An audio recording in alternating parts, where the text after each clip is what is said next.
Fahrakin, a brand new fat epic barbarian with an absolutely amazing kit. Today we want to look at what he can do against the clan boss. We have Ultra Nightmare. We did a run on Nightmare. This is another player's account, so huge shout out to him. I'll also point out that he went out of his way to try and build an Ultra Nightmare team with Fahrakin the Fat in there. He typically runs Unkillable, where I'm sure this champion could be good there as well. But here we had to bring in Grush the Mangler for the heals for this to last long enough, so we don't have a dedicated poisoner. But guys, still, this is a great showcase of what this champion can do. And let me tell you right now, just by breaking down his kit, as you can see here with the other allies join attack, this champion is amazing. Increased crit rate, increased crit damage. No other champions really bring that to the table in the game. On top of that, you have poison and HP burn onto one skill. You have decreased defense, and then you have the so-called allies join attack, which is combined with the increased crit rate, increased crit damage. Guys, absolutely amazing. All that being said, let's jump into today's video.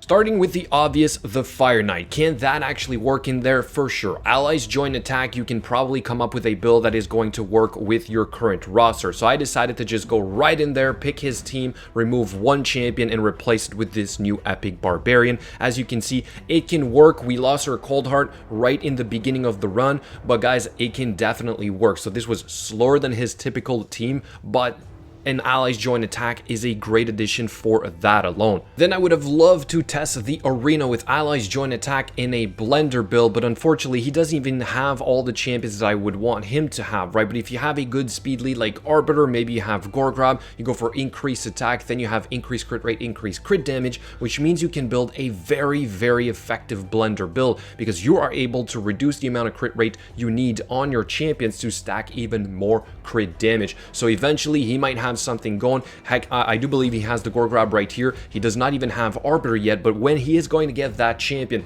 he can work with this team to deadly effect. So again, for allies join attack, this is fantastic. Now to showcase the rest of his kit, which is obviously what we just saw, but also the HP burn and the poison makes him an excellent candidate for the clan boss. So in this team right here, we have a Sepulchre Sentinel, Grush the Mangler, we have this new guy, Skull Crusher, and then Krisk, all right? So perhaps not the most accessible team, but I will show you another team that he used on Nightmare to almost one key Nightmare, right? So there is a way to work with this guy for sure. Again, this is not the perfect setup for him, but here he's almost our sole HP burn or poisoner in a sense. So we want to see just how much damage we could get out of him for this aspect alone. So setting up is a little bit complicated. I'm probably not doing this right, so don't copy this. In fact, there's no need really to watch all this, but I just want to see his animation right there. So we have the allies join attack, right, with all those buffs, which is good for 3 turns. That is huge. If you have a buff extender, that's even better, something like Krisk, right? So let's wait a little bit here until we get his next skill.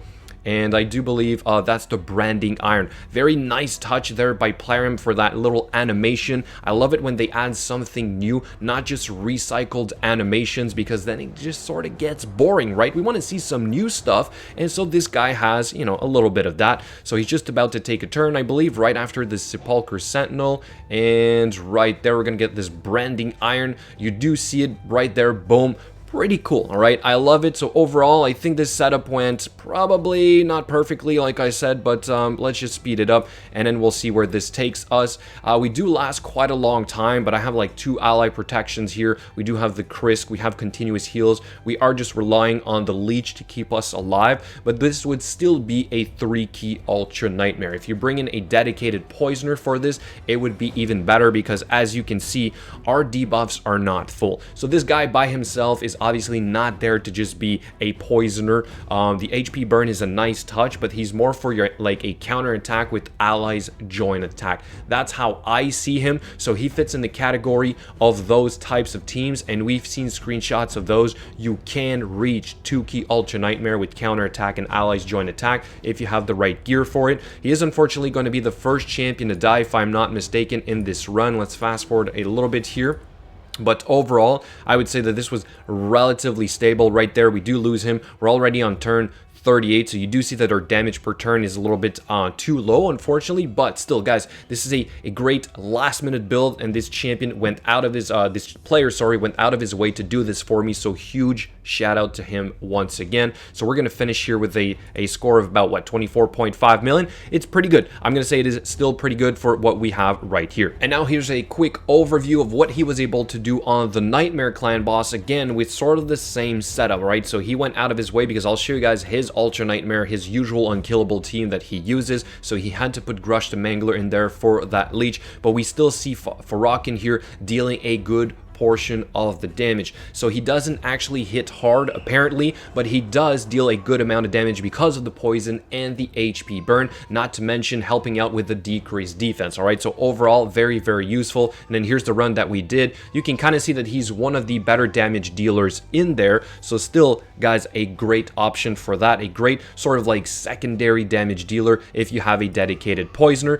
But then here's his true build for Ultra Nightmare. Let me put this one a little bit bigger here for you guys. Here we go. So he has Frozen Banshee, but he does have Krila for the allies join attack. So at some point he might be able to play around with this. Now I showed this in the beginning, but they do bring something a little bit different to the table. We have Krila Witch Arm, which is going to bring the 50% increased attack and 30% increased crit rate, compared to him, which is the 30% increased crit rate but 30% increased damage. So depending on how good your gear is, you might be able to play around with this. If you don't have a good dedicated poisoner, then perhaps you want a more like a support poisoner at the same time. So Fahrakin the Fat would fit in that perfectly, right? So this gives us options, but what's the best thing about all this is that he's epic. If you look at the other epic champions that bring allies join attack to the table, they are not as good, not even close. In my opinion, he is on par with legendary champions. This is what makes him so good, because of everything that he can do. So again, I am really impressed with this champion.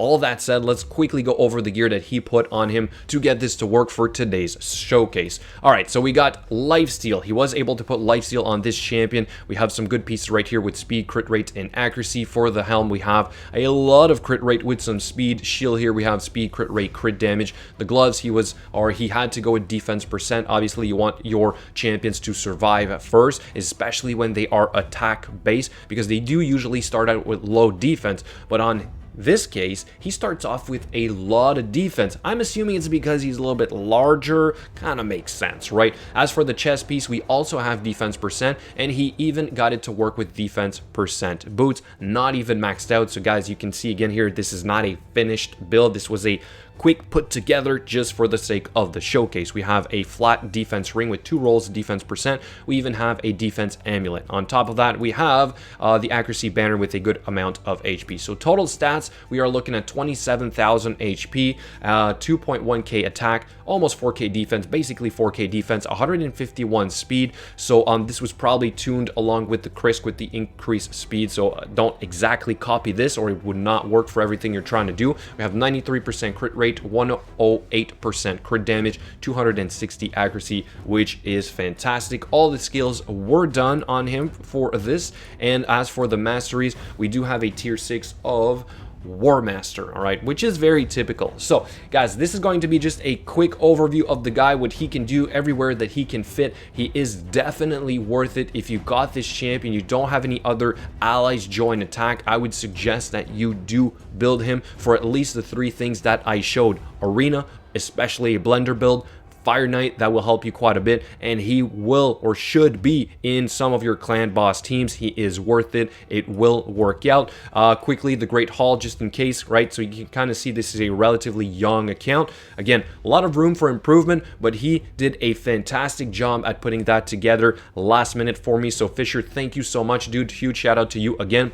Guys, that's going to be it. Let me know what you think in the comments below. I will catch you guys later.